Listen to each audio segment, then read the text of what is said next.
Halo, assalamualaikum warahmatullahi wabarakatuh. Sudah lama nih, ada 2 minggu kita tidak bertemu ya. Pada kesempatan kali ini, masa langsung begitu aja? Tidak apa-apa. Karena masih banyak pertemuan guys. Ada 13 pertemuan dan ini baru ke-8. Berarti sisa 9, 10, 11, 12, 13. Sisa 5 pertemuan lagi. Tetap semangat dan tetap hidup. Baik, alhamdulillahirrabbilalamin. Wassalatu wassalamu ala asrafil anbiya'il mursalin Sayyidina wa nabiyyina Muhammadin wa ala alihi wa sahbihi ajma'in. Amma ba'du. Yang terhormat kepada dosen pengampu mata kuliah Public Speaking Bapak Adi Kusuma, yang kita sama-sama doakan semoga Bapak Adi Kusuma diberikan kesehatan, sehat walafiat sehingga dapat mengajar kita terus di mata kuliah Public Speaking. Oke, baik teman-temanku, Sobat Adnan, belajar. Udah lama ya kita tidak berbicara seperti ini lagi. Berbicara depan HP tentunya. Siapa aja yang nonton, saya kurang tahu. Yang penting kalau kalian suka jangan lupa like. Kalau kalian tidak suka, janganlah, harus suka lah. Baik, di sini saya akan menyampaikan mengenai apa yang saya dapatkan di mata kuliah kemarin. Nah, baik. Tapi sebelum itu, kita beri apresiasi dulu untuk Yuniati, Dinda, dan Laras. Bang, kenapa bang? Mereka bang? Nah, kemarin mereka lebih tepatnya sharing pengalaman mereka. Ya, pengalaman mereka di mana mereka menghadapi dunia yang sangat kejam ini. Nah, betul. Kenapa bang kejam bang? Kenapa bang kejam? Bang Anan, kenapa kejam bang Anan? Ya, tentu saja pada generasi Gen Z ya lebih tepatnya. Ya, mental kita mudah terjatuh. Begitulah, memiliki rasa trauma sehingga untuk maju pun ragu.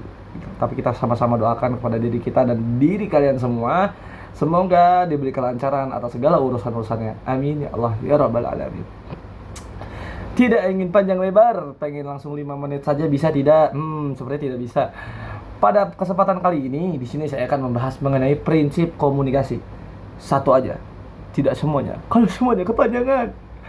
Nah, tentu ini adalah salah satu nilai dasar saya dalam berbicara atau memulai yang namanya berbicara depan umum ya. Tentu, mau itu jadi seorang moderator, mau itu dari seorang presentasi, mau itu dari seorang pendai, atau menjadi RT, RW, kepala desa. Nah, tentu yang perlu kita ketahui adalah prinsip komunikasi. Ada berapa sih prinsip komunikasi? Prinsip komunikasi itu ada berapa ya? Wah, kita bahas satu-satu deh supaya kalian tahu ada berapanya. Prinsip komunikasi yang pertama itu adalah tahu.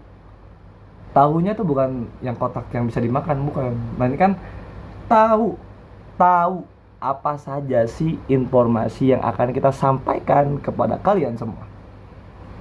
Tentu saja di sini saya akan menyampaikan mengenai resume mata kuliah Public Speaking. Itu. Jadi kita mengetahui informasi nih. Sebelum saya memberikan informasi kepada kalian, saya perlu tahu dulu nih. Ada pesan dari mama saya. Sebelum saya melakukan video ini, saya perlu belajar research terlebih dahulu mengenai apa sih yang perlu saya sampaikan. Nah, tapi bentar guys, cut. Aduh guys, sumpah sorry, tadi mama tiba-tiba ngechat dan ya ada something lah. Oke, kita lanjut.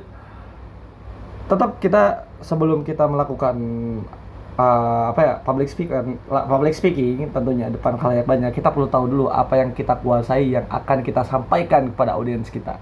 Lalu yang kedua, itu ada tujuan, di mana selain kita mengetahui apa yang ingin kita sampaikan, kita perlu tahu tujuan kita menyampaikannya itu untuk apa.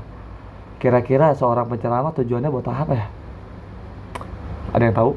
Nah, ini perlu digarisbawahi. Tujuan itu adalah salah satu hal yang paling penting sebenarnya sebelum kita menyampaikan sesuatu ini.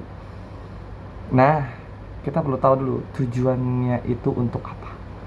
Apakah untuk mempengaruhi, apakah untuk mendidik, atau untuk memberikan informasi. Contoh, wartawan wartawan lagi, penyiar berita menyampaikan apa yang akan disampaikan. Tentu saja informasi. Penceramah tujuannya itu untuk apa? Untuk mempengaruhi supaya jamaahnya menjadi lebih soleh dan soleha, menjadi taat dan patuh kepada orang tua dan taat kepada Tuhannya, yakni Allah Subhanahu wa taala. Lalu guru mempengaruhi untuk apa? Untuk mendidik siswa-siswi ataupun mahasiswa-mahasiswinya. Lalu yang ketiga itu ada khalayak, di mana sebelum kita memulaikan public speaking itu, kita perlu tahu nih karakteristik khalayak yang akan kita hadapi. Tentunya ini penting. Pentingnya kenapa? Supaya tidak ada kebosanan atau yang namanya awkward sekali gitu loh. Awkwardnya tuh kayak kita lagi nyampain dengan ucapan generasi Gen Z nih. Terus kita menyampaikannya di generasi baby face, generasi orang tua contoh. Nyambung gak kira-kira? Sedikit nyambungnya. Gitu.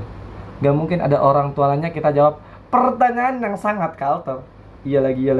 Nah, gak mungkin. Betul gak? Kita perlu tahu dulu karakteristik khalayak yang akan kita hadapi ini. Mau itu dari pendidikannya, atau dari budayanya, ataupun status sosial dan ekonominya.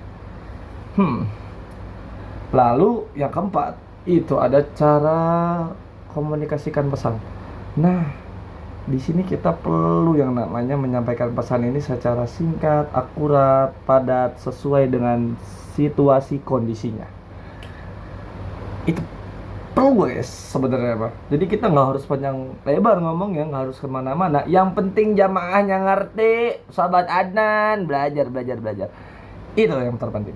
Lalu yang kelima itu ada hilangkan hambatan, atau lebih tepatnya kayak noise ya. Noise di sini seperti kita nih yang demam panggung nih, kadang kita itu termasuk noise ya, demam panggung, terus ngomong ngerogi, terus ada kesalahan materi, terus ada typo, udang kedu. Nah itu sebenarnya itu noise ya guys ya. Lalu target, dimana kita di era digital ini tentu banyak sekali target yang seperti contohnya ya. Di sini kita bisa menyampaikan pesan, informasi ataupun berdakwah itu tidak hanya di panggung ataupun di depan orang langsung. Tentu di sini juga bisa. Di mana? Di YouTube bang, di IG bang, di Facebook, di WhatsApp.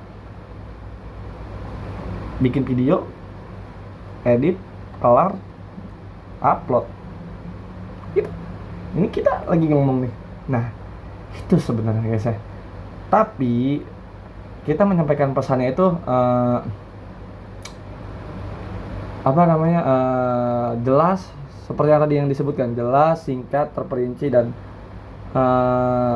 mengerti situasi kondisinya gitu loh.